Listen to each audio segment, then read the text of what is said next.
मेरे प्रिय 140 करोड़ परिवारजन,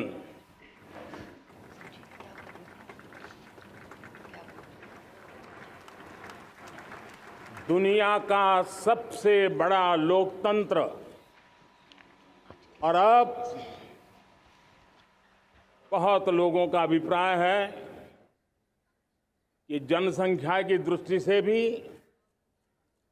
हम विश्व में नंबर 1 पर है। इतना बड़ा विशाल देश, 140 करोड़ देश कि मेरे भाई बहन, मेरे परिवारजन आज आजादी का पर्व मना रहे हैं। मैं देश के कोटि कोटि जनों को, देश और दुनिया में भारत को प्यार करने वाले, भारत का सम्मान करने वाले, भारत का गौरव करने वाले कोटि कोटि जनों को आजादी के इस महान पवित्र पर्व की अनेक अनेक शुभकामनाएं देता हूं। मेरे प्यारे परिवारजन, पूज्य बापू के नेतृत्व में असहयोग का आंदोलन, सत्याग्रह की मूवमेंट और भगत सिंह, सुखदेव, राजगुरु जैसे अनगिनत वीरों का बलिदान, उस पीढ़ी में शायद ही कोई व्यक्ति होगा जिसने देश की आजादी में अपना योगदान न दिया हो। मैं आज देश की आजादी के जंग में जिन जिन ने योगदान दिया है, बलिदान दिए हैं, त्याग किया है, तपस्या की है, उन सबको आदरपूर्वक नमन करता हूं, उनका अभिनंदन करता हूं। आज 15 अगस्त महान क्रांतिकारी और अध्यात्म जीवन के ऋषितुल्य प्रणेता श्री अरबिंदो की 150वीं जयंती पूर्ण हो रही है। ये वर्ष स्वामी दयानंद सरस्वती के 150वीं जयंती का वर्ष है। ये वर्ष रानी दुर्गावती के 500वीं जन्मशती का बहुत ही पवित्र अवसर है, जो पूरा देश बड़े धामधूम से मनाने वाला है। ये वर्ष मीराबाई, भक्ति योग की सिरमौर मीराबाई के 525 वर्ष का भी ये पावन पर्व है।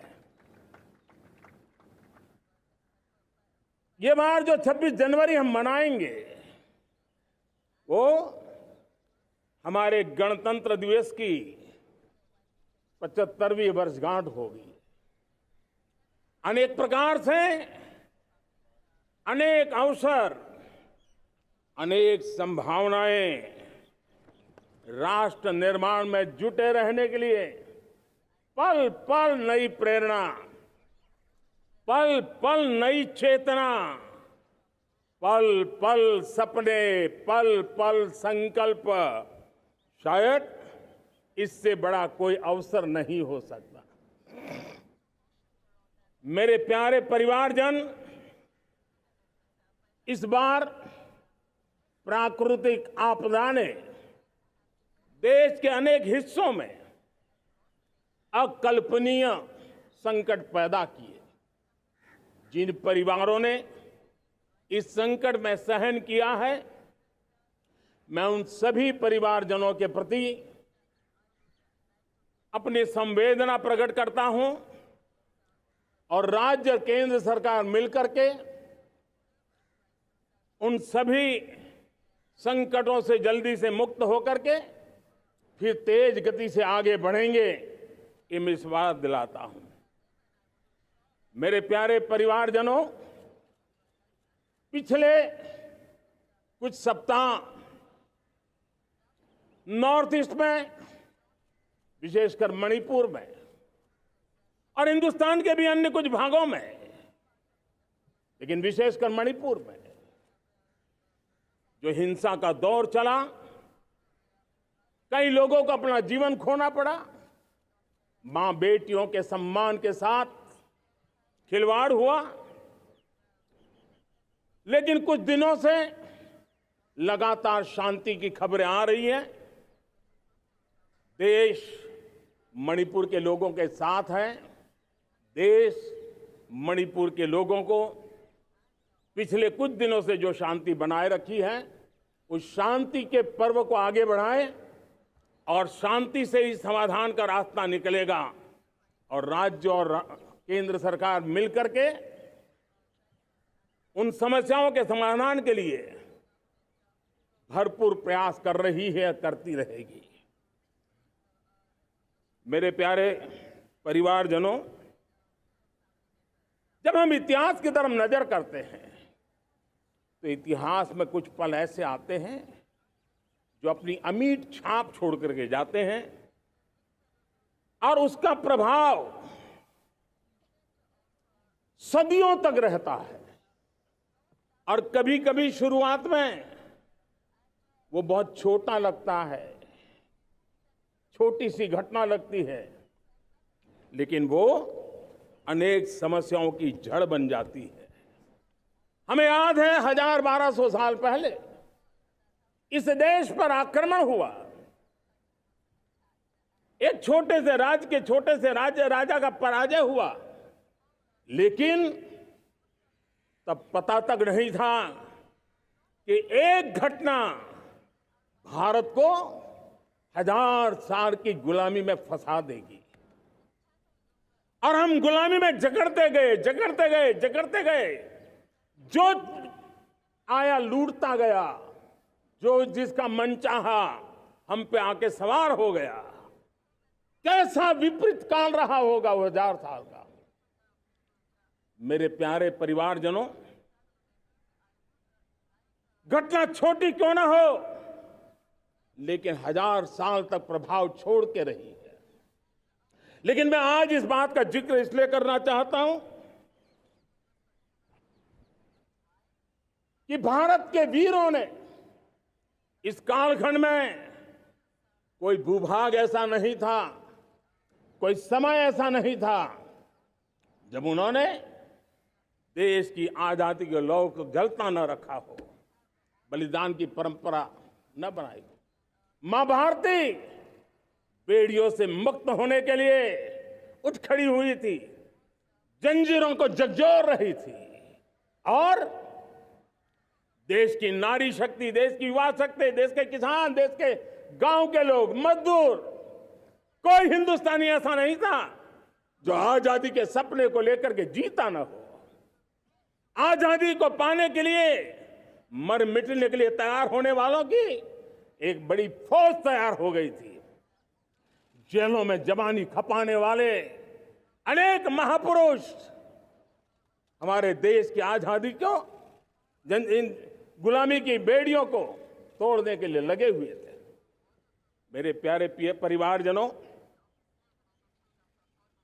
जन चेतना का वो व्यापक रूप, त्याग और तपस्या का वो व्यापक रूप, जन जन के अंदर एक नए विश्वास जगाने वाला वो पल आखिरकार 1947 में देश आजाद हुआ। 1000 साल की गुलामी में संजोए हुए सपने देशवासी पूरे करते हुए देखे।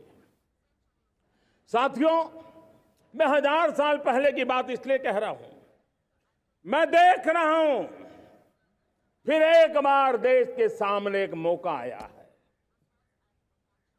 इस ऐसे कालखंड में हम जी रहे हैं, ऐसे कालखंड में हमने प्रवेश किया है और यह हमारा सौभाग्य है कि भारत के ऐसे अमृत काल में, यह अमृत काल का पहला वर्ष है, या तो हम जवानी में जी रहे हैं या हम मां भारती की गोद में जन्म ले चुके हैं। और ये कालखंड, मेरे शब्द लिख करके रखिए मेरे प्यारे परिवारजनों, इस कालखंड में जो हम करेंगे, जो कदम उठाएंगे, जितना त्याग करेंगे, तपस्या करेंगे, सर्वजन हिताय सर्वजन सुखाय, एक के बाद एक फैसले लेंगे, आने वाले 1000 साल का देश का स्वर्णिम इतिहास उससे अंकुरित होने वाला है। इस कालखंड में होने वाली घटनाएं आगामी 1000 साल के लिए इसका प्रभाव पैदा करने वाली है। गुलामी की मानसिकता से बाहर निकला हुआ देश पंच प्राण को समर्पित होकर के एक नए आत्मविश्वास के साथ आज आगे बढ़ रहा है। नए संकल्पों को सिद्ध करने के लिए वो जी जान से जुड़ रहा है। मेरी भारत माता, जो कभी ऊर्जा का सामर्थ्य था लेकिन राख के ढेर में दबी पड़ी थी, वो भारत मां 140 करोड़ देशवासियों के पुरुषार्थ है, उनकी चेतना से, उनकी ऊर्जा से फिर एक बार जागृत हो चुकी है। मां भारती जागृत हो चुकी है। और मैं साफ देख रहा हूं दोस्तों, यही कालखंड है। पिछले 9-10 साल हमने अनुभव किया है, विश्व भर में भारत की चेतना के प्रति, भारत के सामर्थ्य प्रति एक नया आकर्षण, नया विश्वास, नई आशा पैदा हुई है। और ये प्रकाश पुंज जो भारत से उठा है, वो विश्व को उसमें अपने लिए ज्योति नजर आ रही है। विश्व को एक नया विश्वास पैदा हो रहा है। हमारा सौभाग्य है, कुछ ऐसी चीजें हमारे पास हैं जो हमारे पूर्वजों ने हमें विरासत में दी है और वर्तमान कालखंड ने गढ़ी है। आज हमारे पास डेमोग्राफी है, आज हमारे पास डेमोक्रेसी है, आज हमारे पास डाइवर्सिटी है। डेमोग्राफी, डेमोक्रेसी और डाइवर्सिटी की ये त्रिवेणी भारत के हर सपने को साकार करने का सामर्थ्य रखती। आज पूरे विश्व में वहां देशों की उम्र ढल रही है, ढलाव पर है, तब भारत यौवन की तरफ ऊर्जावान होकर के बढ़ रहा है। कितने बड़े गौरव का कालखंड है कि आज 30 साल की कम आयु की जनसंख्या दुनिया में सर्वाधिक कहीं है तो ये मेरे भारत मां की गोद में है, ये मेरे देश में है।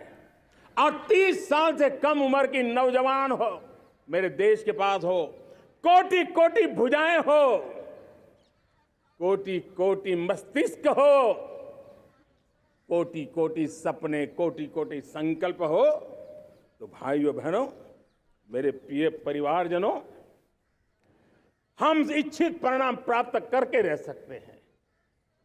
मेरे प्यारे परिवारजनों, देश का भाग्य ऐसी घटनाएं बदल देती है, यह सामर्थ्य देश के भाग्य को बदल देता है।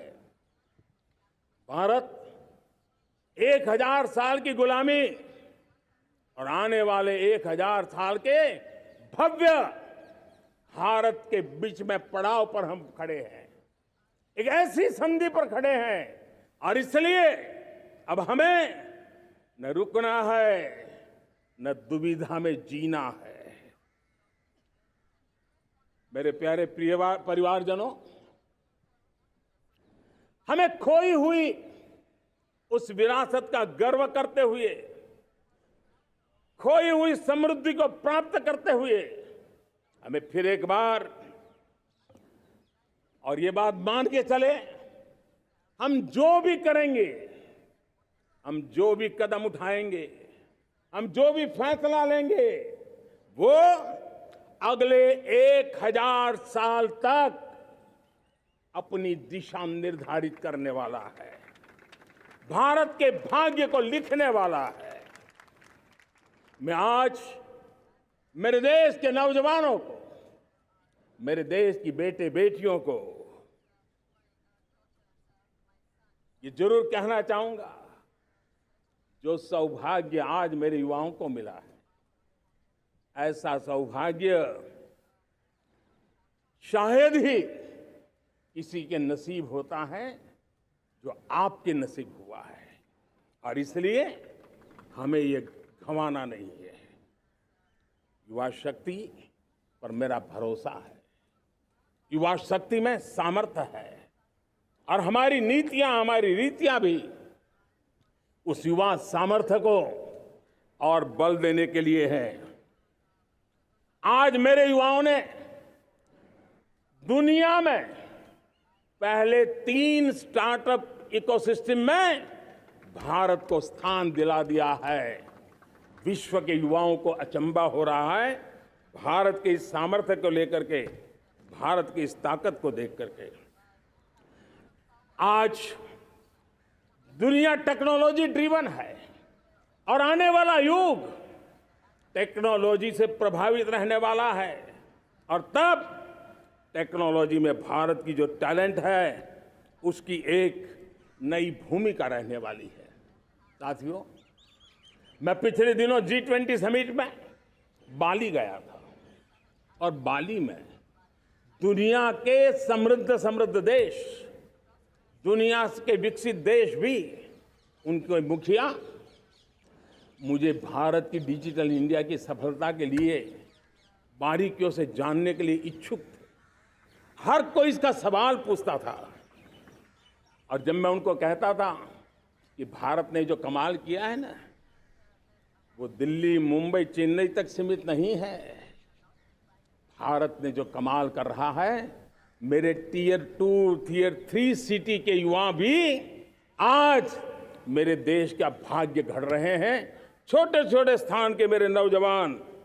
और मैं आज बड़े विश्वास से कहता हूं, देश का ये जो सामर्थ्य नया नजर आ रहा है, और इसलिए मैं कहता हूं, हमारे छोटे शहर आकार और आबादी में छोटे हो सकते हैं।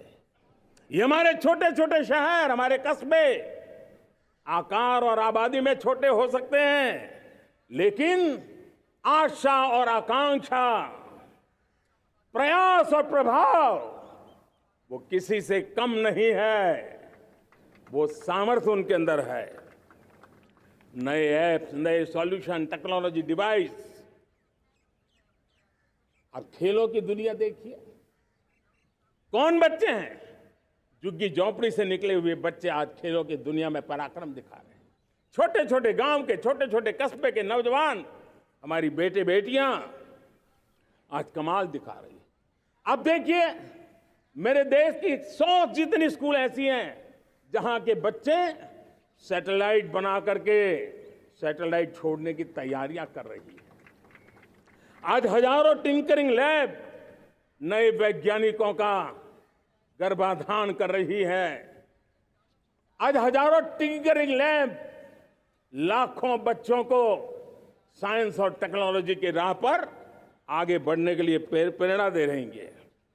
मैं मेरे देश के नौजवानों को कहना चाहता हूं, अवसरों की कमी नहीं है।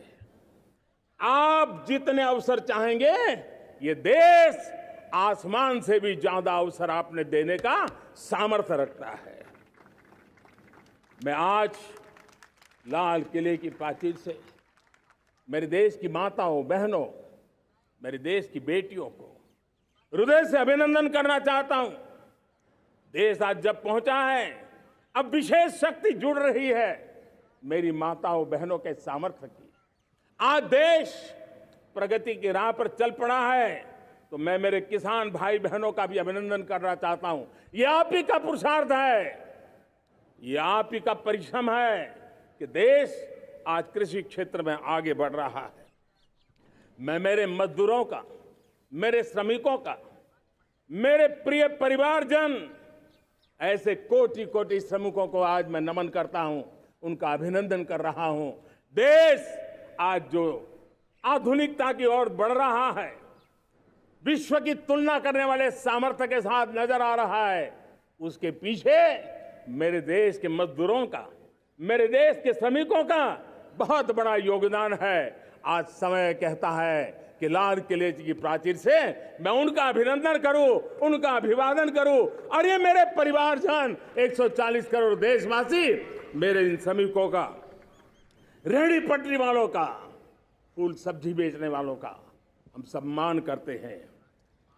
मेरे देश को आगे बढ़ाने में, मेरे देश को प्रगति की नई ऊंचाई पर ले जाने में प्रोफेशनल्स की बहुत बड़ी भूमिका है, बढ़ती रही है।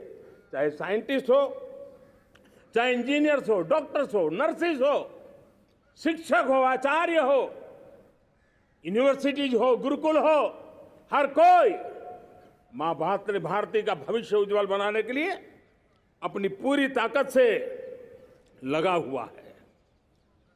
मेरे प्यारे परिवारजनों, राष्ट्रीय चेतना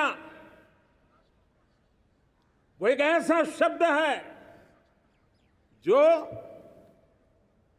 हमें चिंताओं से मुक्त कर रहा है, और आज वो राष्ट्रीय चेतना ये सिद्ध कर रही है कि भारत का सबसे बड़ा सामर्थ्य बना है भरोसा, भारत का सबसे बड़ा सामर्थ्य बना है विश्वास।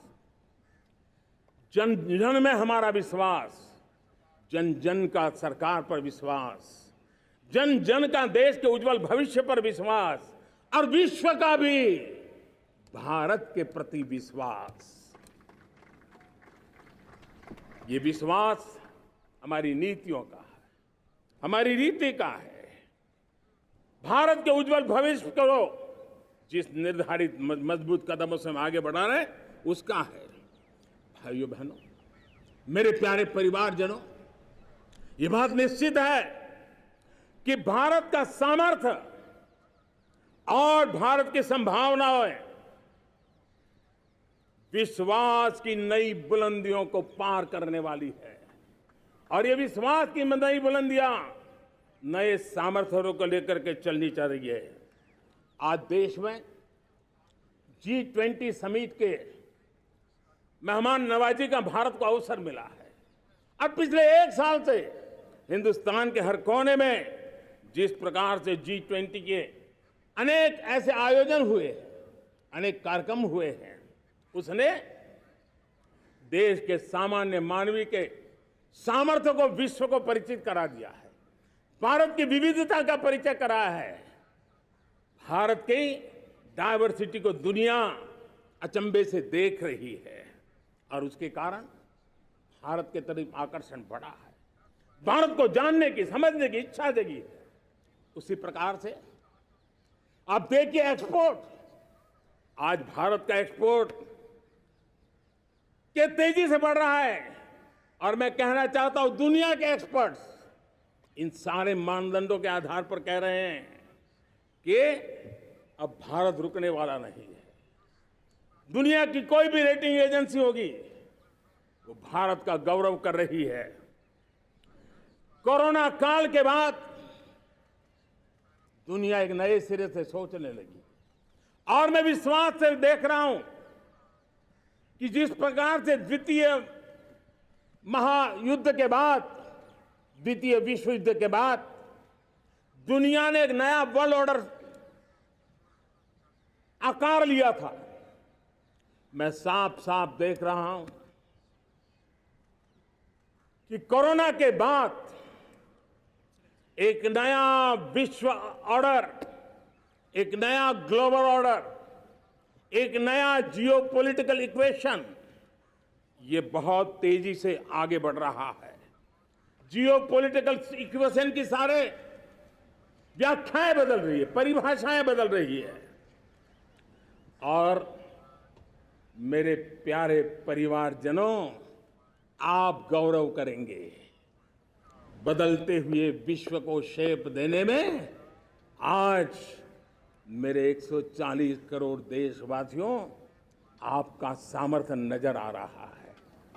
आप निर्णायक मोड़ पर खड़े हैं।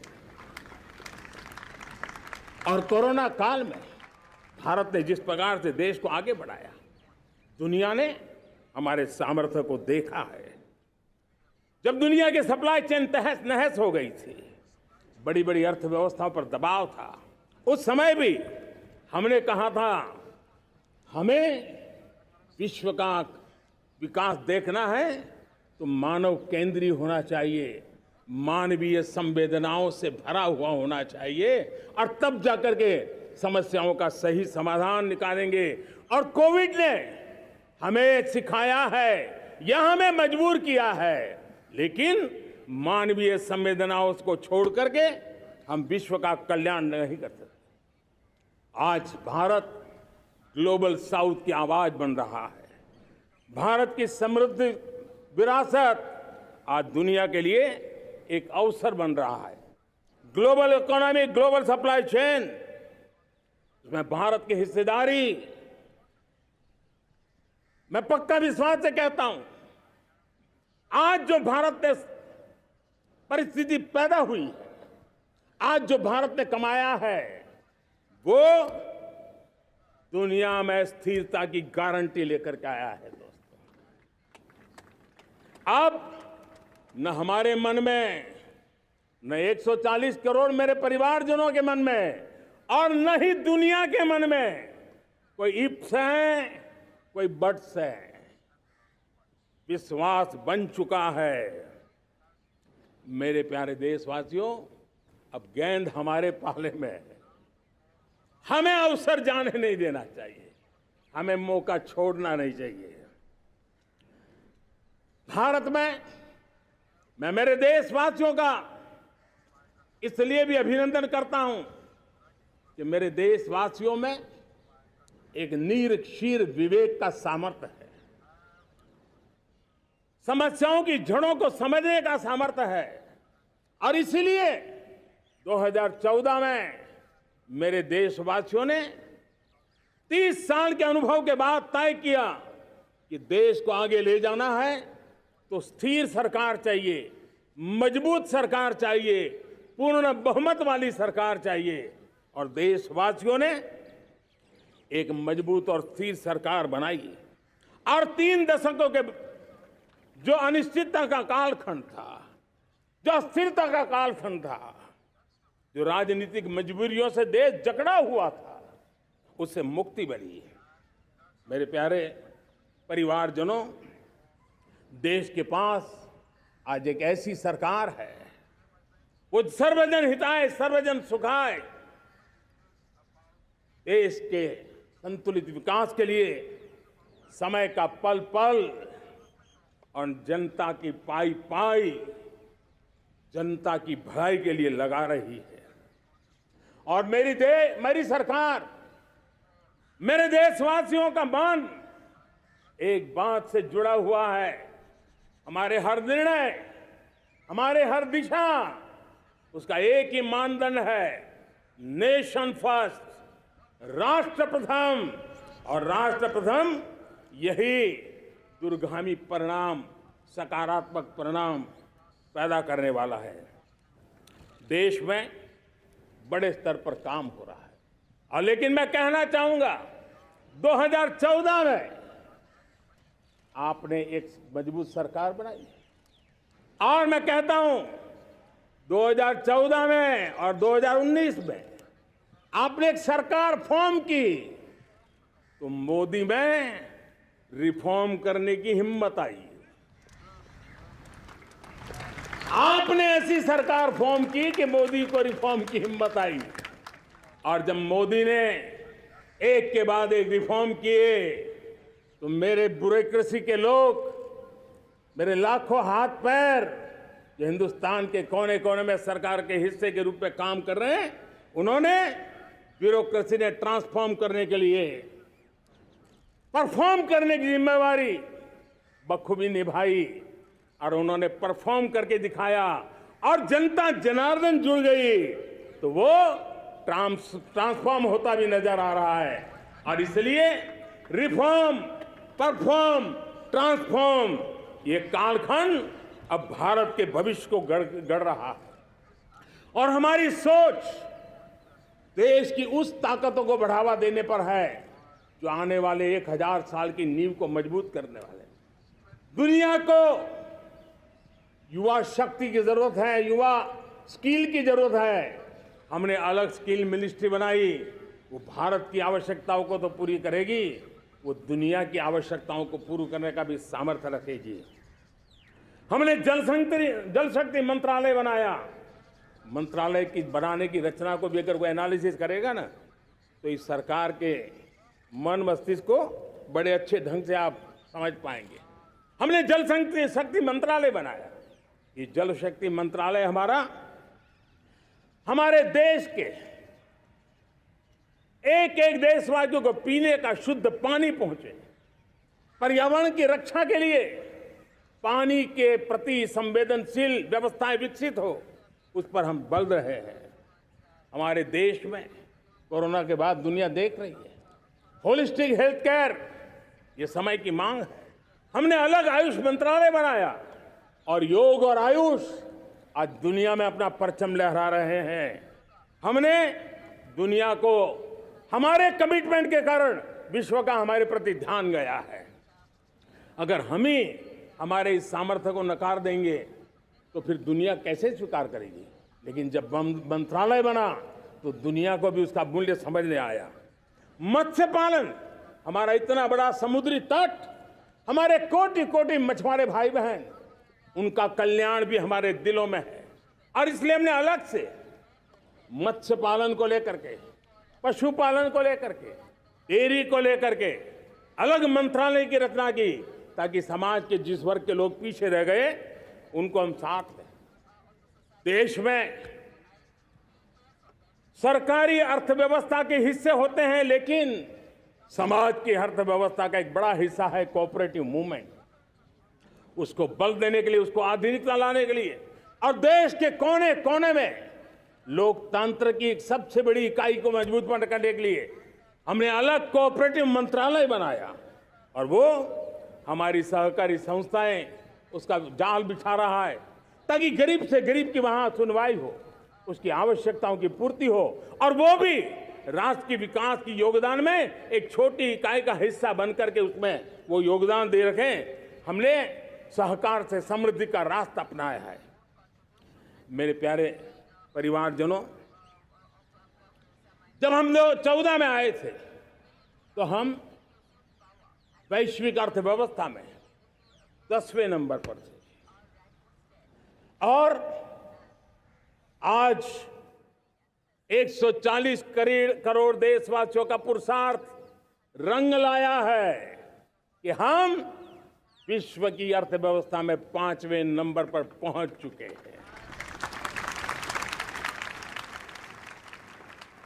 और ये ऐसे ही नहीं हुआ है।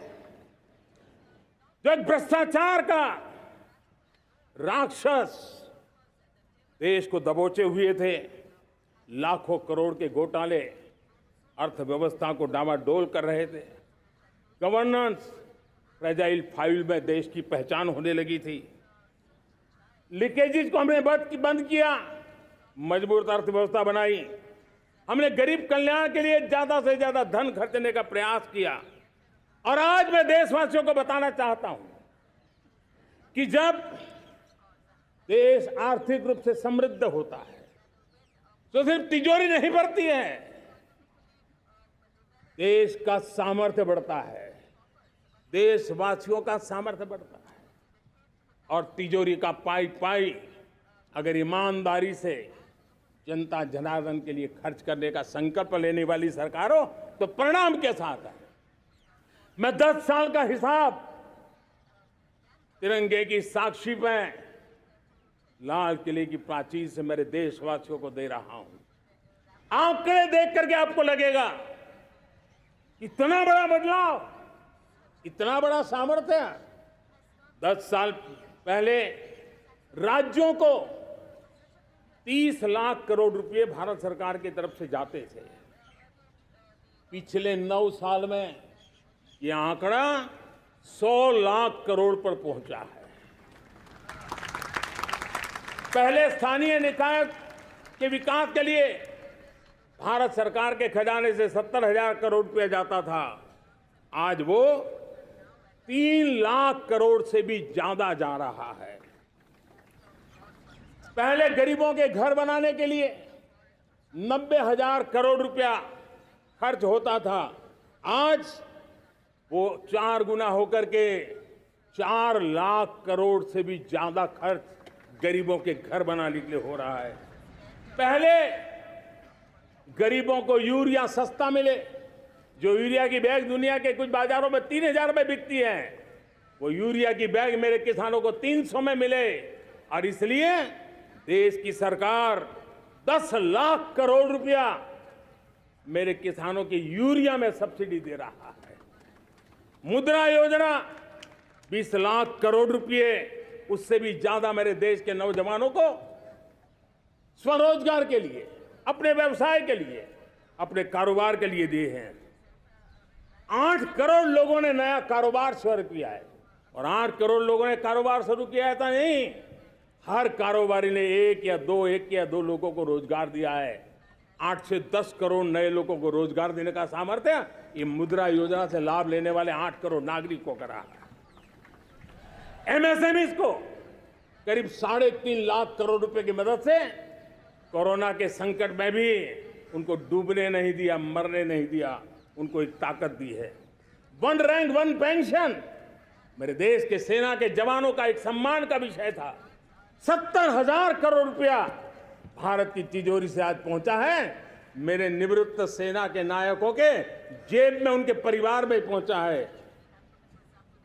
सभी कैटेगरी में, मैंने तो कुछ ही गिनाए, मैं ज्यादा समय लेना नहीं चाहता। हर कैटेगरी में पहले की तुलना में अनेक गुना धन देश के विकास के लिए, कोने कोने में रोजगार पैदा करने के लिए, पाई पाई का उपयोग भारत का भाग्य बदलने के लिए हो, और इसलिए हमने काम किया है।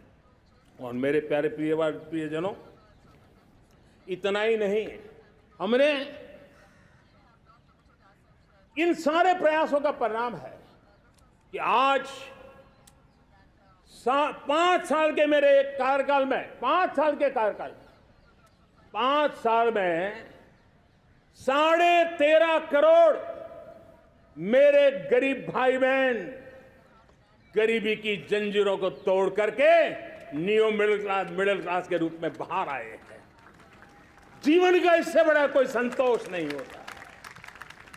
मेरे प्यारे प्रिय परिवारजनों, और जब 13.5 करोड़ लोग गरीबी की इस मुसीबतों से बाहर निकलते हैं, तो कैसी कैसी योजनाएं उनको मदद दी है। उनको आवास योजना का लाभ मिलना, पीएम स्वनिधि से 50,000 करोड़ रुपया रेहड़ी पटरी वालों तक पहुंचाया है। आने वाले दिनों में, आने वाली विश्वकर्मा जयंती पर एक कार्यक्रम हम लागू करेंगे। इस विश्वकर्मा जयंती पर हम करीब 13-15 हजार करोड़ रुपया से, जो परंपरागत कौशल्य से रहने वाले लोग, जो औजार से और अपने हाथ से काम करने वाला वर्ग है, ज्यादातर ओबीसी समुदाय से, हमारे सुथार हो, हमारे सोनार हो, हमारे राजमिस्त्री हो, हमारे कपड़े धोने वाले काम करने वाले लोग हो, हमारे बाल काटने वाले भाई बहन परिवार हो, ऐसे लोगों को एक नई ताकत देने के लिए हम आने वाले महीने में विश्वकर्मा जयंती पर विश्वकर्मा योजना लॉन्च करेंगे और करीब 13-15 हजार करोड़ से उसका प्रारंभ करेंगे। हमने पीएम किसान सम्मान निधि में 2.5 लाख करोड़ रुपया सीधा मेरे देश के किसानों के खाते में जमा किया है। हमने जल जीवन मिशन, हर घर में शुद्ध पानी पहुंचे, 2 लाख करोड़ रुपया खर्च किया है। हमने आयुष्मान भारत योजना, ताकि गरीब को बीमारी के कारण अस्पताल जाने से जो मुसीबत होती थी उसको मुक्ति दिलाना, उसको दवाई मिले, उसका उपचार हो, ऑपरेशन हो, अच्छे से अच्छी हॉस्पिटल में हो। आयुष्मान भारत योजना के तहत 70,000 करोड़ रुपए हमने लगाए हैं। पशुधन, देश ने कोरोना वैक्सीन की बात तो देश को याद है, 40,000 करोड़ रुपए लगाए, वो तो याद है। लेकिन आपको जानकर के खुशी होगी, हमने पशुधन को बचाने के लिए करीब करीब 15,000 करोड़ रुपया पशुधन के टीकाकरण के लिए लगाया है। मेरे प्यारे देशवासियों, मेरे प्यारे परिवारजनों, जन औषधि केंद्रों ने देश के सीनियर सिटीजन्स को, देश के मध्यम वर्गीय परिवार को एक नई ताकत दी है। जिस संयुक्त परिवार में अगर किसी को एक डायबिटीज जैसा हो जाए, 2-3 हजार रुपया दवाई का बिल स्वाभाविक हो जाता है।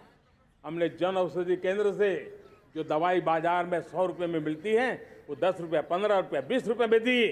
और आज देश में 1000 जन औषधि केंद्रों से मेरे इन बीमारी में जिनको दवाई की जरूरत थी, ऐसे लोगों के करीब 20,000 करोड़ रुपया उनके जेब में बचा है।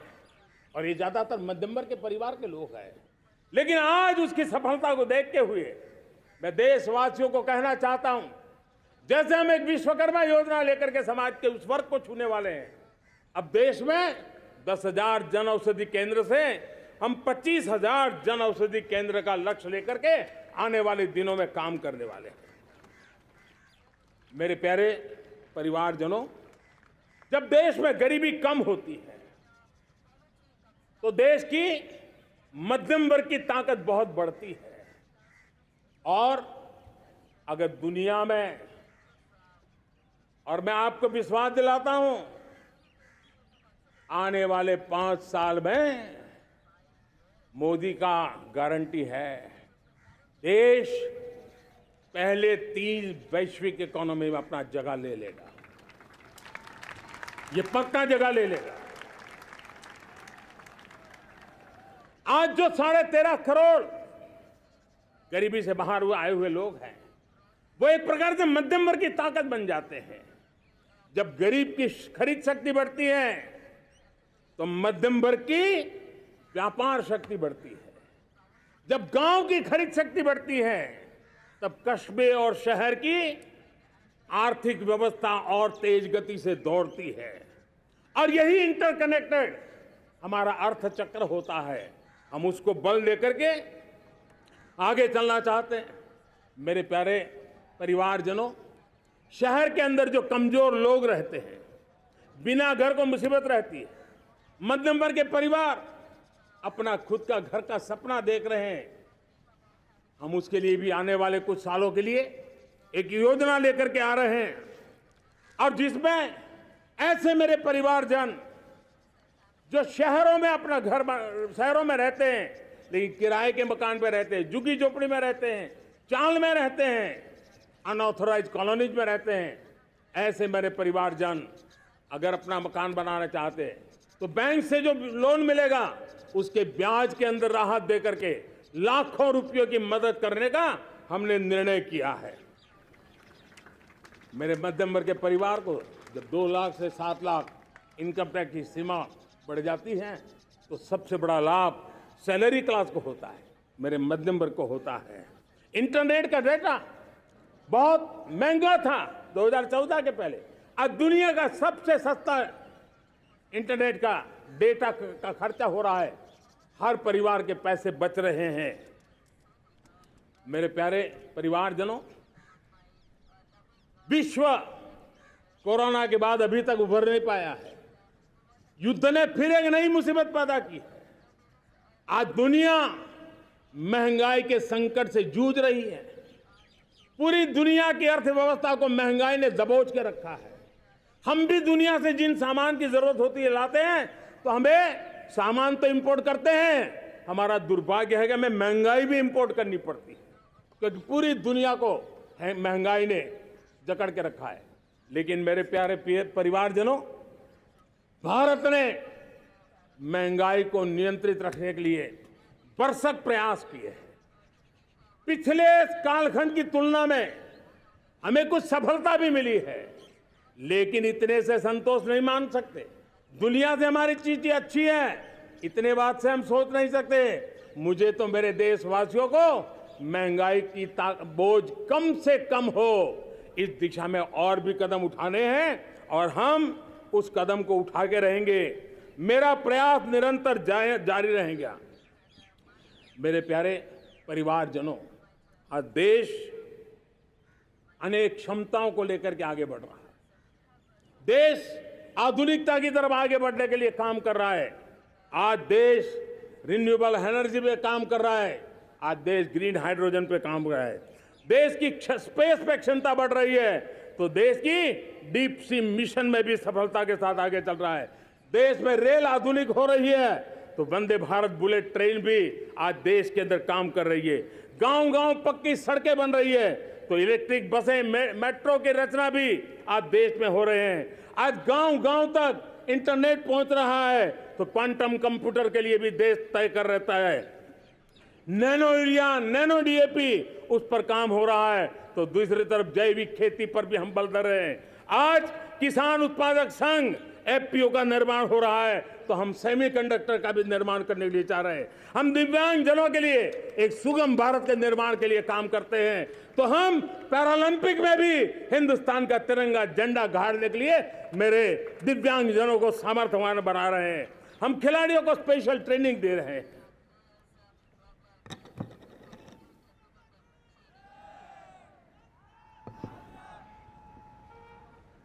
आज भारत पुरानी सोच, पुराने ढर्रे को छोड़ करके लक्ष्यों को तय करके लक्ष्यों को प्राप्त करने की जरूरत से चल रहा है।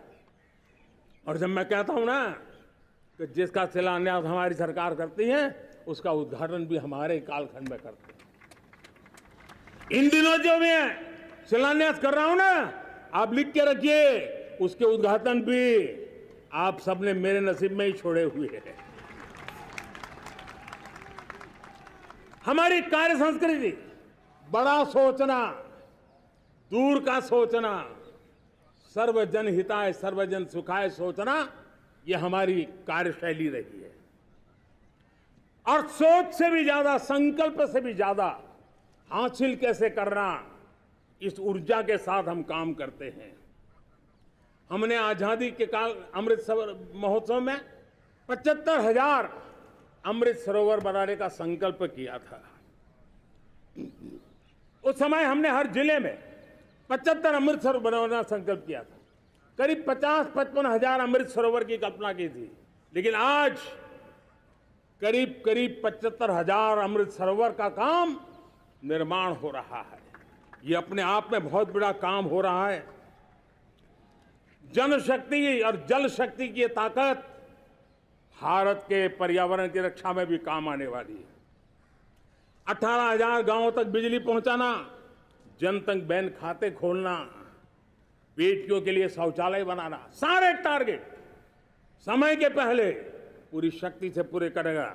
और जब भारत ठान लेता है तो उसे पूरा करके रहता है। ये हमारा ट्रैक रिकॉर्ड कहता है। 200 करोड़ वैक्सीनेशन का काम, दुनिया हमें जब पूछती है 200 करोड़ सुनती है, उनकी आंखें फट जाती है। इतना बड़ा काम ये मेरे देश के आंगनवाड़ी वर्कर, हमारी आशा वर्कर, हमारी हेल्थ वर्कर, उन्होंने करके दिखाया। यह मेरे देश का सामर्थ्य है। 5G को रोल आउट किया, दुनिया में सबसे तेज गति से 5G रोल आउट करने वाला मेरा देश है। 700 से अधिक जिलों तक हम पहुंच चुके हैं और अब 6G की भी तैयारी कर रहे हैं। हमने टास्क फोर्स बना दिया है। रिन्यूएबल एनर्जी, हम टारगेट से पहले चले हैं। हमने रिन्यूएबल एनर्जी 2030 का जो टारगेट तय किया था, 21-22 में इसको पूरा कर दिया। हमने इथेनॉल में 20% ब्लेंडिंग की बात कही थी, वो भी हमने समय से 5 साल पहले पूरा कर दिया। हमने $500 बिलियन के एक्सपोर्ट की बात की थी, वो भी समय के पहले $500 बिलियन से ज्यादा कर दिया। हमने तय किया, जो हमारे देश में 25 साल से चर्चा हो रही थी कि देश में नई संसद बने, पार्लियामेंट का कोई सत्र ऐसा नहीं था नई संसद के। ये मोदी है, समय के पहले नई संसद बना करके रख दिया। मेरे प्यारे भाई बहनों, ये काम करने वाली सरकार है, निर्धारित लक्ष्यों को पार करने वाली सरकार है। ये नया भारत है, ये आत्मविश्वास से भरा हुआ भारत है, ये संकल्पों को चरितार्थ करने के लिए जी जान से जुटा हुआ भारत है। और इसलिए ये भारत न रुकता है, ये भारत न थकता है, ये भारत न हाँफता है और न ही ये भारत हारता है। और इसलिए मेरे प्यारे परिवारजनों, आर्थिक शक्ति बढ़ी है तो हमारी सामरिक शक्ति को भी एक नई ताकत मिली है। हमारी सीमाएं पहले से अधिक सुरक्षित हुई है और मेरे सीमा पर बैठे हुए मेरे जवान जो देश की सीमाओं की रक्षा कर रहे हैं और मेरे देश की आंतरिक सुरक्षा के संभालने वाले यूनिफॉर्म फोर्सेस, मैं आजादी के इस पावन पर्व पर उनको भी अनेक अनेक बधाई देते हुए मेरी बात को आगे बढ़ाता हूं। सेना का अधिकरण हो, हमारी सेना युवा बने, हमारी सेना बैटल के लिए रेडी, युद्ध योग्य बने, इसलिए निरंतर रिफॉर्म का काम आज हमारी सेना में हो रहा है। मेरे प्यारे परिवारजनों, आए दिन हम लोग सुना करते थे, यहां बम धमाका हुआ, वहां बम धमाका हुआ, हर जगह पे लिखा हुआ रहता था कि इस बैग को मत छूना, अनाउंसमेंट होते रहते थे। आज देश सुरक्षा की अनुभूति कर रहा है और जब सुरक्षा होती है, शांति होती है, तो प्रगति के नए अरमान हम पूरे कर सकते हैं। उसको लिए सीरियल बम धमाके का जमाना बीती हुई बात हो गई है। निर्दोषों के जो मौत होते थे वो बीते हुए कल की बात हो गई है। आज देश में आतंकी हमलों में भारी कमी आई है। नक्सल प्रभावित क्षेत्रों में भी बहुत बड़ा बदलाव आया है, बहुत बड़ा परिवर्तन का एक वातावरण बना है। मेरे प्यारे परिवारजनों, प्रगति के हर चीज में, लेकिन जब 2047 हम एक विकसित भारत का सपना लेकर के चल रहे हैं तब, और वो सपना नहीं, 140 करोड़ देशवासियों का संकल्प है और उस संकल्प को सिद्ध करने के लिए परिश्रम की पराकाष्ठा भी है। और उसकी सबसे बड़ी ताकत होती है वो राष्ट्रीय चरित्र होता है। दुनिया में जिन जिन देशों ने प्रगति की है, दुनिया में जो जो देश संकटों से वो पार करके निकले हैं, उसमें हर चीज के साथ साथ एक महत्वपूर्ण कैटलिक एजेंट रहा है, वो राष्ट्रीय चरित्र रहा है। और हमें राष्ट्रीय चरित्र के लिए और बल देते हुए हमें आगे बढ़ना होगा। हमारा देश, हमारा राष्ट्रीय चरित्र ओजस्वी हो, तेजस्वी हो, पुरुषार्थी हो, पराक्रमी हो, प्रखर हो, ये हम सबका सामूहिक दायित्व है। और आने वाले 25 साल हम एक ही मंत्र को लेकर चले, ये हमारे राष्ट्रीय चरित्र के सिरमौर होना चाहिए। एकता का संदेश, भारत की एकता को जीना, भारत की एकता को आंच आए, न ऐसी मेरी भाषा होगी, न ऐसा मेरा कोई कदम होगा। हर पल देश को जोड़ने का प्रयास मेरी तरफ से भी होता रहेगा। भारत की एकता हमें सामर्थ्य देती है। उत्तर हो, दक्षिण हो, पूर्व हो, पश्चिम हो, गांव हो, शहर हो, पुरुष हो, नारी हो, हम सब ने एकता के भाव के साथ और विविधता भरे देश में एकता का सामर्थ्य होता है। और दूसरी महत्व की बात मैं देख रहा हूं, अगर 2047 में हमें हमारे देश को विकसित भारत के रूप में देखना है तो हमें श्रेष्ठ भारत के मंत्र को जीना होगा, हमें चरितार्थ करना होगा। अब हमारे प्रोडक्शन में, मैंने 2014 में कहा था जीरो डिफेक्ट, जीरो इफेक्ट। दुनिया के किसी भी टेबल पर मेक इन इंडिया चीज हो तो दुनिया को विश्वास होना चाहिए, इससे बेहतर दुनिया में कुछ नहीं हो सकता है। ये अल्टीमेट होगा। हमारी हर चीज, हमारी सर्विसेज होगी तो श्रेष्ठ होगी, हमारे शब्द की ताकत होगी तो श्रेष्ठ होगी, हमारी संस्थाएं होगी तो श्रेष्ठ होगी, हमारी निर्णय प्रक्रियाएं होगी तो श्रेष्ठ होगी।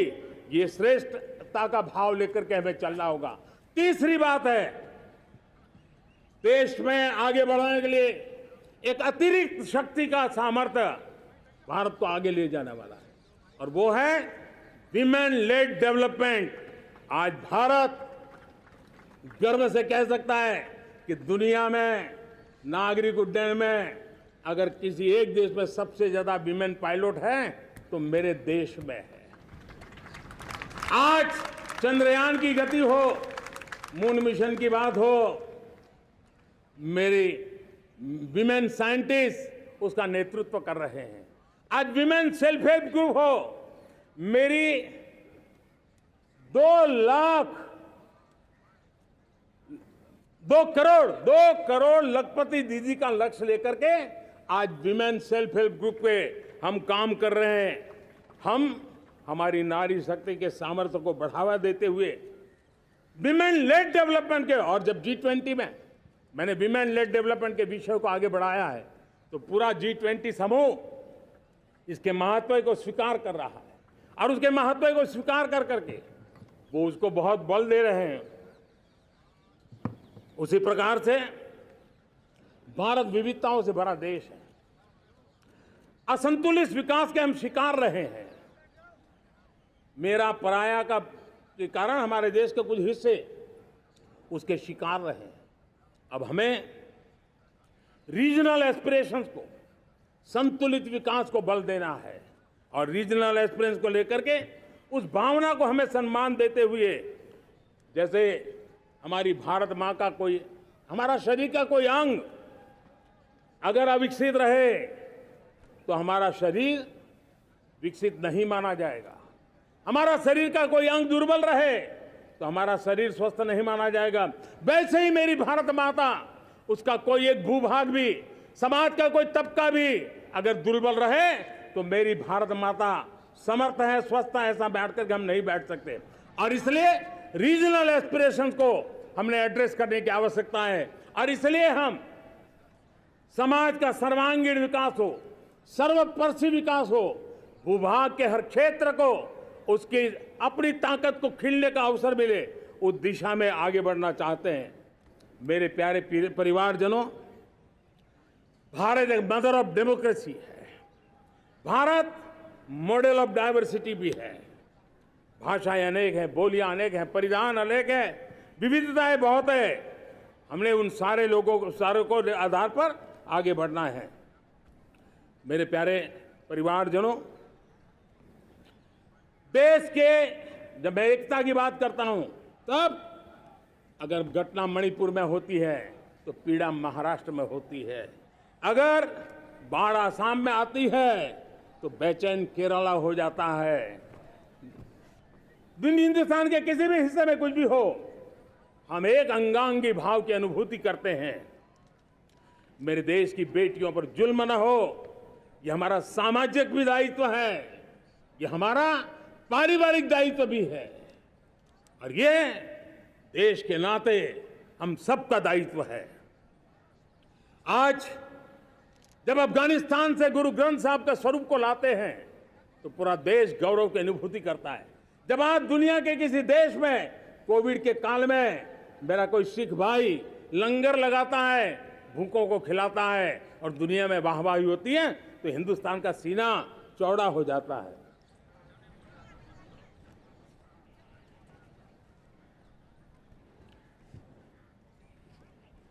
मेरे प्यारे परिवारजनों, हमारे लिए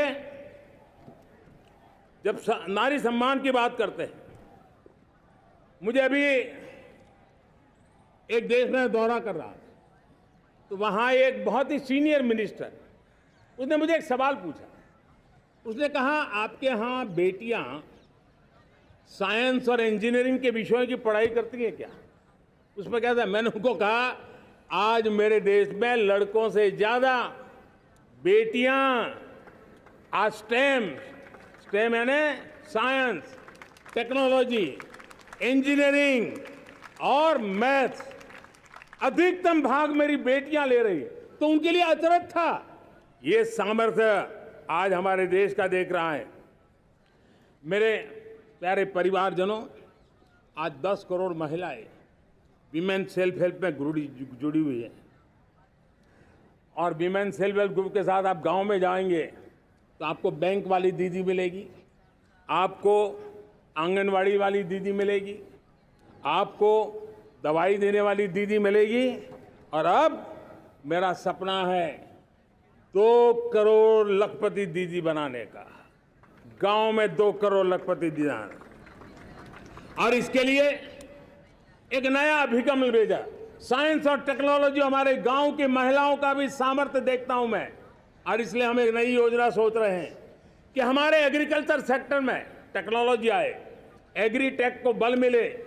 इसलिए विमेन सेल्फ हेल्प ग्रुप की बहनों को हम ट्रेनिंग देंगे, ड्रोन चलाने की, ड्रोन रिपेयरिंग की हम ट्रेनिंग देंगे, और हजारों ऐसे विमेन सेल्फ हेल्प ग्रुप को भारत सरकार ड्रोन देगी, ट्रेनिंग देगी, और हमारे एग्रीकल्चर के काम में ड्रोन की सेवाएं उपलब्ध हो।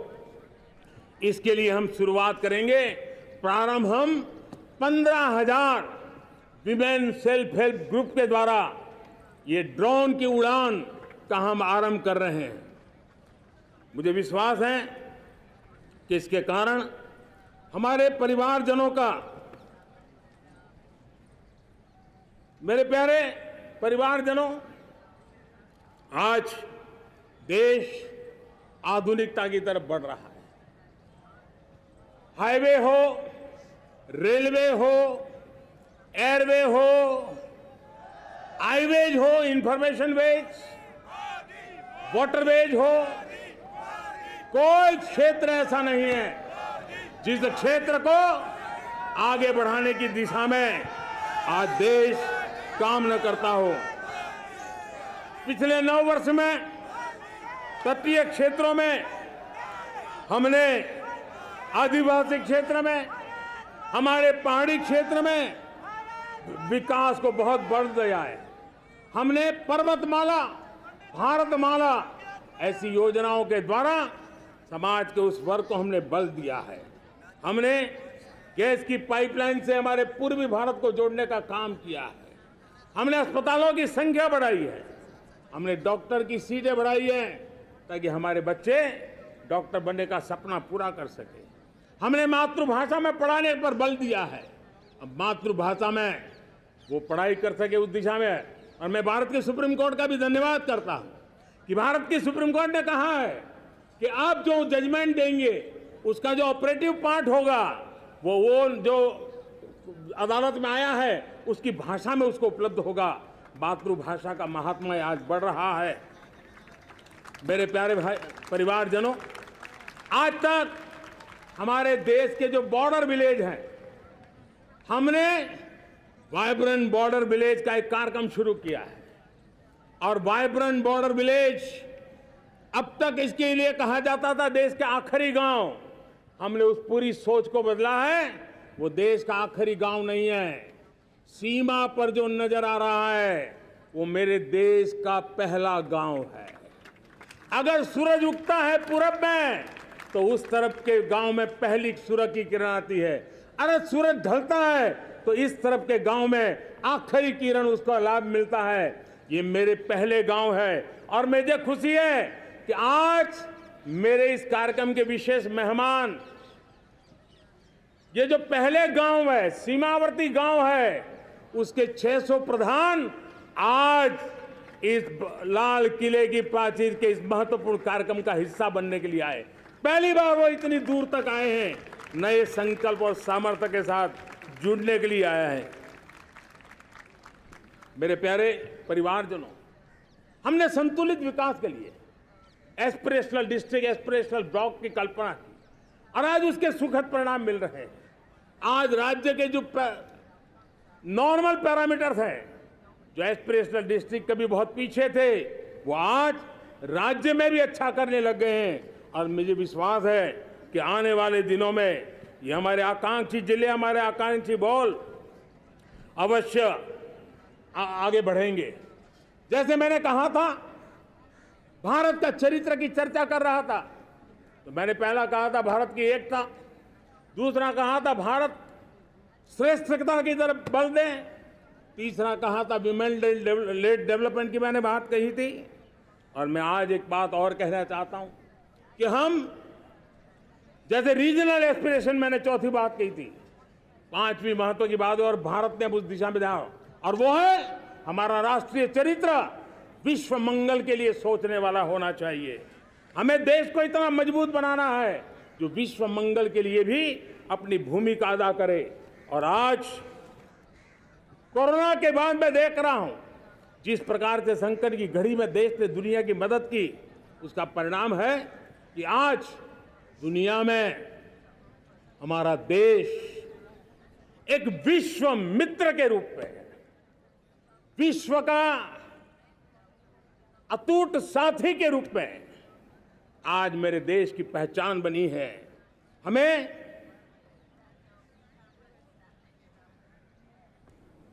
जब विश्व मंगल की बात करते हैं तब भारत का मूलभूत विचार है, उस विचार को हम आगे बढ़ाने लोग हैं। और मुझे खुशी है कि आज अमेरिकी संसद के भी कई चुने हुए गणमान्य प्रतिनिधि भी आज हमारे 15 अगस्त के इस अवसर में हमारे बीच में मौजूद है। भारत की सोच कैसी है, हम विश्व मंगल की बात को कैसे आगे बढ़ाते हैं। अब देखिए, हम जब सोचते हैं तो क्या कहते हैं, हमने दुनिया के सामने ये दर्शन रखा है और दुनिया उस दर्शन को लेकर के हमारे साथ जुड़ रही है। हमने कहा one sun, one world, one grid. Renewable energy के क्षेत्र में एक बहुत बड़ा हमारा स्टेटमेंट है, आज दुनिया उसको स्वीकार कर रही है। कोविड के बाद हमने दुनिया को कहा हमारा अप्रोच होना चाहिए वन अर्थ, वन हेल्थ। समस्याओं का समाधान तभी होगा जब मानव को, पशु को, पौधे को बीमारी के संबंध में समान रूप से एड्रेस किया जाएगा, तब जाकर के हम करेंगे। हमने G20 समिट के लिए दुनिया के सामने कहा है one world, one family, one future. इस सोच को लेकर के चल रहे हैं। हमने क्लाइमेट को लेकर के दुनिया जो संकट से जूझ रही है, हमने रास्ता दिखाया है, लाइफ मिशन लॉन्च किया है, लाइफस्टाइल फॉर एनवायरनमेंट। हमने दुनिया के सामने इंटरनेशनल सोलर अलायंस बनाया और आज दुनिया के कई देश इंटरनेशनल सोलर अलायंस का हिस्सा बन रहे हैं। हमने बायोडायवर्सिटी का महत्व देखते हुए बिग कैट अलायंस की व्यवस्था को हमने आगे बढ़ाया है। हमने प्राकृतिक आपदा के कारण, ग्लोबल वार्मिंग के कारण इंफ्रास्ट्रक्चर का जो नुकसान होता है, उसके लिए दूरगामी व्यवस्थाओं की जरूरत है और इसलिए coalition for disaster resilient infrastructure CDRI एक समाधान के रूप में दुनिया को दिया है। विश्व आज समुद्रों को संघर्ष का केंद्र बना रहा है, तब हमने दुनिया को सागर का प्लेटफॉर्म दिया है जो वैश्विक समुद्री शांति की गारंटी बन सकता है। हमने पारंपरिक चिकित्सा पद्धतियों को बल देते हुए WHO का एक ग्लोबल लेवल का सेंटर हिंदुस्तान में बनाने की दिशा में काम किया है। हमने योग और आयुष के द्वारा विश्व कल्याण और विश्व के स्वस्थता की दिशा में काम किया है और आज भारत विश्व मंगल की मजबूत नींव डाल रहा है। इस मजबूत नींव को आगे बढ़ाना हम सबका काम है, हम सबकी जिम्मेवारी है। मेरे प्यारे परिवारजनों, सपने अनेक है, संकल्प साफ है, नीतियां स्पष्ट है, नियत के सामने कोई सवाल या निशान नहीं है, लेकिन कुछ सच्चाइयों को हमें स्वीकार करना पड़ेगा और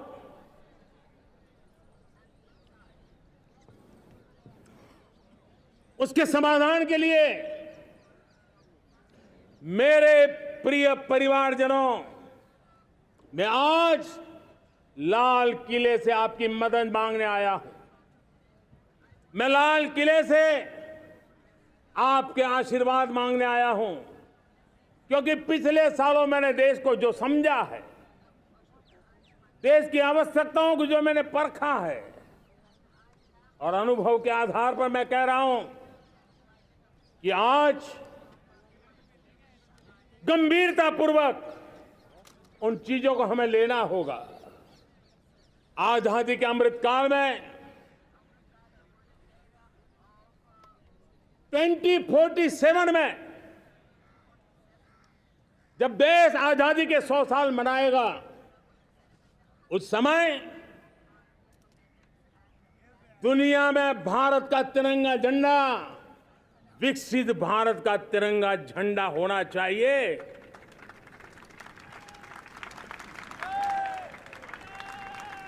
रत्ती भर भी हमें रुकना नहीं है, पीछे नहीं हटना है। और इसके लिए शुचिता, पारदर्शिता और निष्पक्षता, ये पहली मजबूती की जरूरत है। हमें उस मजबूती को जितना ज्यादा खाद पानी दे सकते हैं, संस्थाओं के माध्यम से दे सकते हैं, नागरिक के नाते दे सकते हैं, परिवार के नाते दे सकते हैं, ये हमारा सामूहिक दायित्व होना चाहिए। और इसलिए पिछले 75 साल का इतिहास देखिए, भारत के सामर्थ्य में कोई कमी नहीं थी। अरे जो देश कभी सोना की चिड़िया कहा जाता था, वो देश क्यों न फिर से उस सामर्थ्य को लेकर के खड़ा हो सकता है। मेरा अटूट विश्वास है साथियों, मेरे प्रिय परिवारजनों, मेरा अखंड अटूट एक निष्ठ विश्वास है कि 2047 में जब देश आजादी के 100 साल मनाएगा, मेरा देश विकसित भारत बन के रहेगा। और ये मैं मेरे देश के सामर्थ्य के आधार पर कह रहा हूं, मेरे उपलब्ध संसाधनों के आधार पर कह रहा हूं, और सबसे ज्यादा 30 से कम आयु वाली मेरी युवा शक्ति के भरोसे कह रहा हूं, मेरी माताओं बहनों के सामर्थ्य के भरोसे कह रहा हूं। लेकिन उसके सामने अगर कोई रुकावट है, कुछ विकृतियां पिछले 75 साल में ऐसे घर कर गई है, हमारी समाज व्यवस्था का ऐसा हिस्सा बन गई है कि कभी कभी तो हम आंख भी बंद कर देते हैं। अब आंख बंद करने का समय नहीं है। अगर सपनों को सिद्ध करना है, संकल्प को पार करना है, तो हमें ये आंख मिचौली बंद करके, आंख में आंख मिला करके 3 बुराइयों से लड़ना बहुत समय की मांग है। हमारे देश की सारी समस्याओं की जड़ में भ्रष्टाचार ने दिमक की तरह देश की सारी व्यवस्थाओं को, देश के सामर्थ्य को पूरी तरह नोच लिया है। भ्रष्टाचार से मुक्ति, भ्रष्टाचार के खिलाफ जंग हर इकाई में, हर क्षेत्र में। और मैं देशवासियों, मेरे प्रिय परिवारजनों, ये मोदी के जीवन का कमिटमेंट है। ये मेरे अंतर्गत व्यक्तित्व का एक कमिटमेंट है कि मैं भ्रष्टाचार के खिलाफ लड़ाई लड़ता रहूंगा। दूसरा, हमारे देश को नोच लिया है परिवारवाद ने। इस परिवारवाद ने देश को जिस प्रकार से जकड़ के रखा है, उसने देश के लोगों का हक छीना है। और तीसरी बुराई तुष्टीकरण की है। ये तुष्टीकरण में भी देश के मूलभूत चिंतन को, देश के सर्व समावेशक हमारे राष्ट्रीय चरित्र को दाग लगा दिए हैं, तहस नहस कर दिया है इन लोगों ने। और इसलिए मेरे प्यारे देशवासियों, इसलिए मेरे प्यारे परिवारजनों, हमें इन 3 बुराइयों के खिलाफ पूरे सामर्थ्य के साथ लड़ना है। भ्रष्टाचार, परिवारवाद, तुष्टीकरण, ये चुनौतियां हमारे, ये ऐसी चीजें पनपी है जो हमारे देश के लोगों का जो आकांक्षा है उसका दमन करती है। हमारे देश के कुछ लोगों के पास जो छोटा मोटा सामर्थ्य है उसका शोषण करती है। ये ऐसी चीजें हैं जो हमारे लोगों की आशा आकांक्षाओं को सवाल या निशान में गाड़ देती है। हमारे गरीब हो, हमारे दलित हो, हमारे पिछड़े हो, हमारे पसमानदा हो, हमारे आदिवासी भाई बहन हो, हमारी माताएं बहनें हो, हमने सबने उनके हकों के लिए इन 3 बुराइयों से मुक्ति पानी है। हमें भ्रष्टाचार के खिलाफ एक नफरत का माहौल बनाना है। जैसे गंदगी हमें नफरत पैदा करती है ना मन में, गंदगी पसंद नहीं है, ये सार्वजनिक जीवन की इससे बड़ी कोई गंदगी नहीं हो सकती। और इसलिए हमारे स्वच्छता अभियान को एक नया मोड़ ये भी देना है कि हमें भ्रष्टाचार से मुक्ति पानी है। सरकार टेक्नोलॉजी से भ्रष्टाचार की मुक्ति के लिए बहुत प्रयास कर रही है। आपको जानकर के हैरानी होगी, इस देश में पिछले 9 साल में एक काम मैंने ऐसे किया, आंकड़ा सुनोगे तो लोग कहेंगे मोदी ऐसा करता है, जैसे 10 करोड़ लोग करीब करीब जो गलत फायदा उठाते थे वो मैंने रोक दिया। तो आप में से कोई कहेगा आपने लोगों से अन्याय कर दिया। जी नहीं, ये 10 करोड़ कौन लोग थे? ये 10 करोड़ वो लोग थे जिनका जन्म ही नहीं हुआ था और उनके नाम पर उनके विडो हो जाते थे, वो वृद्ध हो जाते थे, वो दिव्यांग हो जाते थे, फायदे लिए जाते थे। 10 करोड़ ऐसे बेनामी जो चीजें चलती थी उसको रोकने का पवित्र काम, भ्रष्टाचारियों की संपत्ति जो हमने जब्त की है ना, वो पहले की तुलना में 20 गुना ज्यादा की है। मेरे प्यारे परिवारजनों, ये आपकी कमाई का पैसा लोग लेकर के भागे थे, 20 गुना ज्यादा संपत्ति को जब्त करने का। और इसलिए लोगों की मेरे प्रति नाराजगी होना बहुत स्वाभाविक है, लेकिन मुझे भ्रष्टाचार के खिलाफ की लड़ाई को आगे बढ़ाना है। हमारे सरकारी व्यवस्था ने पहले कैमरा के सामने तो कुछ हो जाता था, लेकिन बाद में चीजें अटक जाती थी। हमने पहले की तुलना में कई गुना ज्यादा अदालत में चार्जशीट की है और अब जमानतें भी नहीं मिलती हैं। वैसी पक्की व्यवस्था को लेकर के हम आगे बढ़ रहे हैं, क्योंकि हम ईमानदारी से भ्रष्टाचार के खिलाफ लड़ रहे हैं। आज परिवारवाद और तुष्टीकरण, इसने देश का बहुत बड़ा दुर्भाग्य किया है। अब लोकतंत्र में ये कैसे हो सकता है कि पॉलिटिकल पार्टी, और मैं विशेष बल दे रहा हूं पॉलिटिकल पार्टी, आज मेरे देश के लोकतंत्र में एक ऐसी विकृति आई है जो कभी भारत के लोकतंत्र को मजबूती नहीं दे सकती। और वो क्या है बीमारी? परिवारवादी पार्टियां। और उनका तो मंत्र क्या है? Party of the family, by the family and for the family. इनका तो जीवन मंत्र यही है कि उनकी पॉलिटिकल पार्टी, उनका राजनीतिक दल परिवार का, परिवार के द्वारा और परिवार के लिए, परिवारवाद और भाई भतीजावाद प्रतिभाओं के दुश्मन होते हैं, योग्यता को नकारते हैं, सामर्थ्य को स्वीकार नहीं करते हैं। और इसलिए परिवारवाद इस देश के लोकतंत्र की मजबूती के लिए उसकी मुक्ति जरूरी है। सर्वजन हिताय सर्वजन सुखाय, हर किसी को हक मिले इसलिए, और सामाजिक न्याय के लिए भी ये बहुत। उसी प्रकार से तुष्टीकरण ने सामाजिक न्याय का सबसे बड़ा नुकसान किया।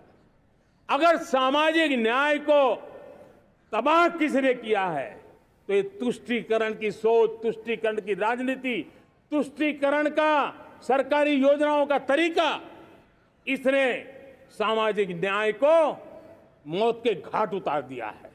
और इसलिए हमें तुष्टीकरण, भ्रष्टाचार, ये विकास का सबसे बड़ा दुश्मन है।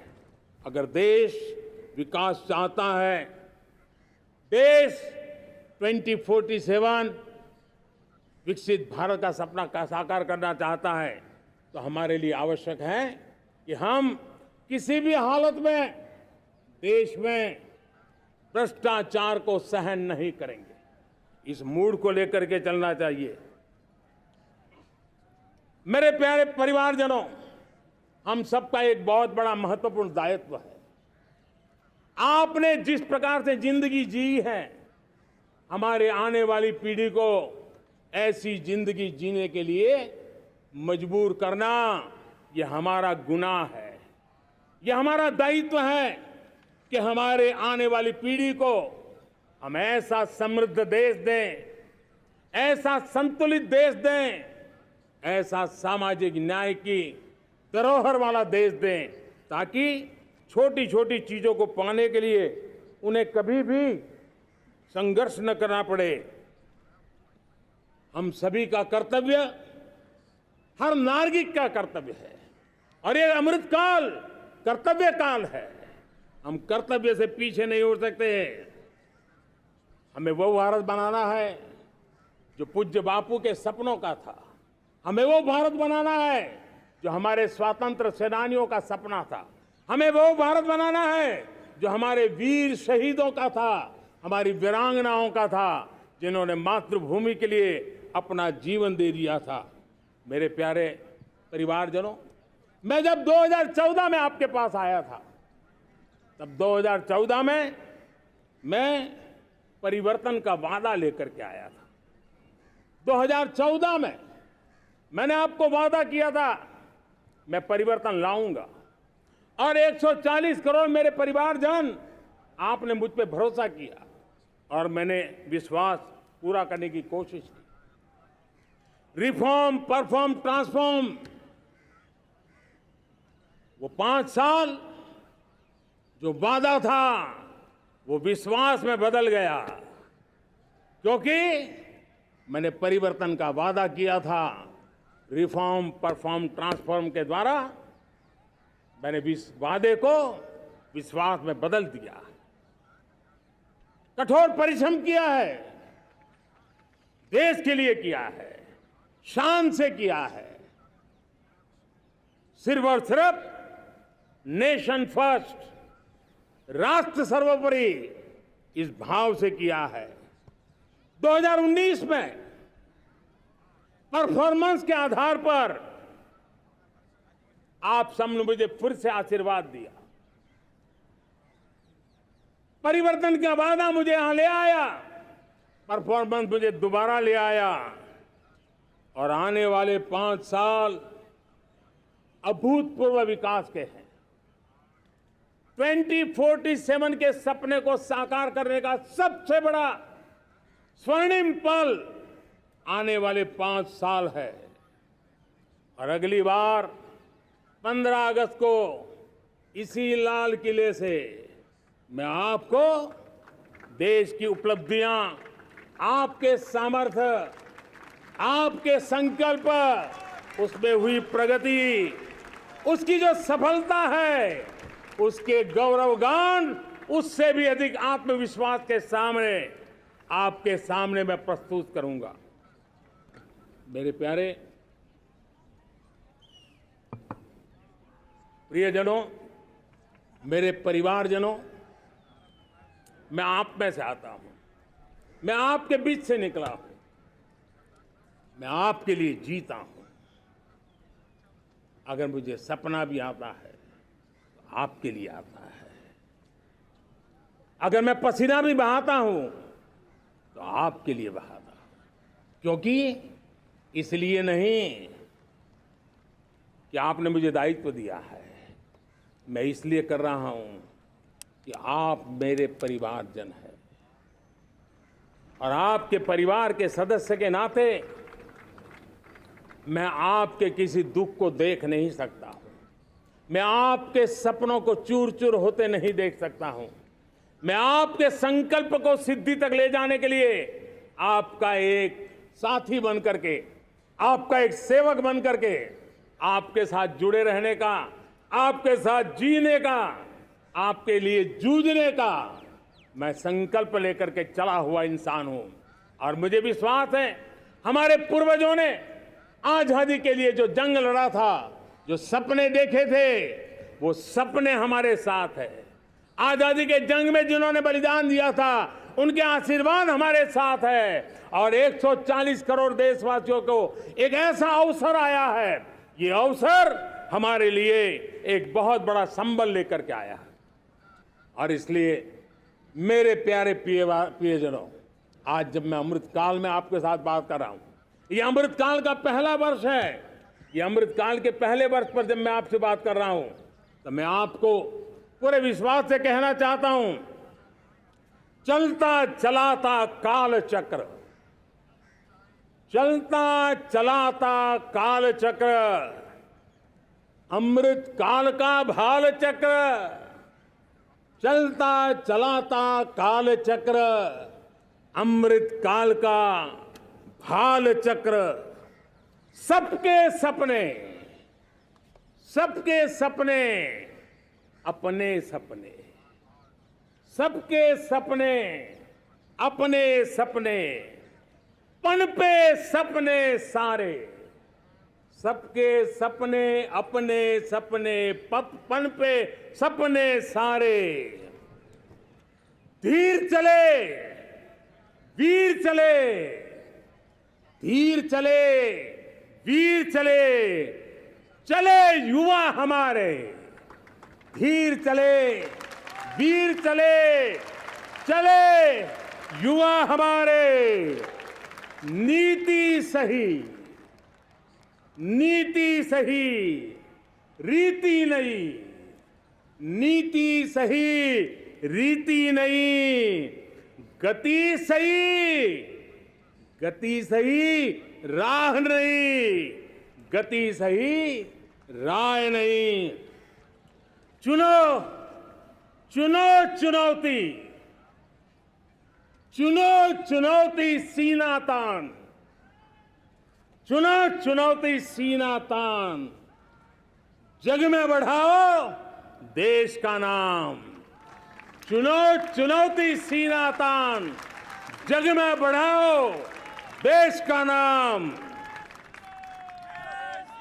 मेरे प्यारे परिवारजनों, हिंदुस्तान के कोने कोने में बैठे हुए मेरे परिवारजन, दुनिया के कोने कोने में जाकर के बसे हुए मेरे परिवारजन, आप सबको आजादी के पावन पर्व की फिर एक बार मैं बहुत बहुत शुभकामनाएं देता हूं।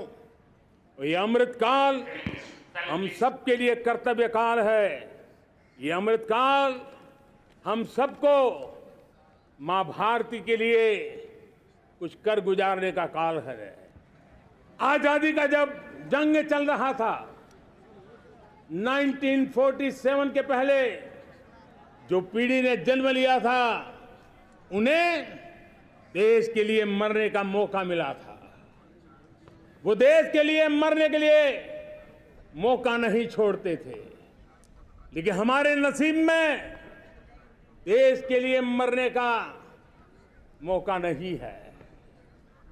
लेकिन हमारे लिए देश के लिए जीने का ये इससे बड़ा कोई अवसर नहीं होता।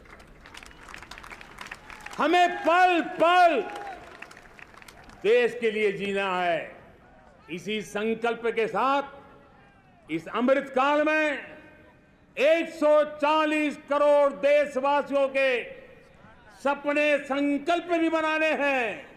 140 करोड़ देशवासियों के संकल्प को सिद्धि में भी परिवर्तित करना है और 2047 का जब तिरंगा झंडा फहरेगा तो विश्व एक विकसित भारत का गुणगान करता होगा। इसी विश्वास के साथ, इसी संकल्प के साथ मैं आप सबको अनेक अनेक शुभकामनाएं देता हूं, बहुत बहुत बधाई देता हूं। जय हिंद, जय हिंद, जय हिंद। भारत माता की, भारत माता की, भारत माता की। वंदे वंदे वंदे। बहुत बहुत धन्यवाद।